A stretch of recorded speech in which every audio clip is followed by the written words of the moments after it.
দাদা মা কয়টা বাজে ঘরে যা দেখো কয়টা বাজে হে 12টা বাজে তো আমার রাখতেও নাই গাদা কোন গেছে গো গাদা জানি সকালে না খেয়ে কোনো গেছি শরীর বাচ্চা গাদা স্কুলে তো যাই না খালি বাজার না করে ঘুরে হারানি তোমার না গালিছে পুলা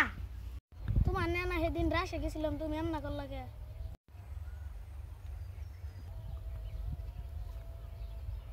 ও হ্যালো বন্ধু আমি আজকে গাড়ি কিনবা যাম তুই মনে যাবি হবো যামনি তাহলে আহে তোমার বন্ধু তোমার কি কইলো আমার বন্ধু গাড়ি কিনবো তাইতে যাবার কইছে তোমার বন্ধু গাড়ি কিনবো তা তুমি যাবা কেন তুমি নিজে গাড়ি কিনবে না তোমার নাকি সম্পর্ক শেষ তুমি থাকো তাহলে আমি গেলাম গা র আজকে বাইতে যে কোন নাকবো আমার গাড়ি কিনা দাও আমার গাড়ি না কিনা দিলে আজকে বাড়ি তসমস করে লামু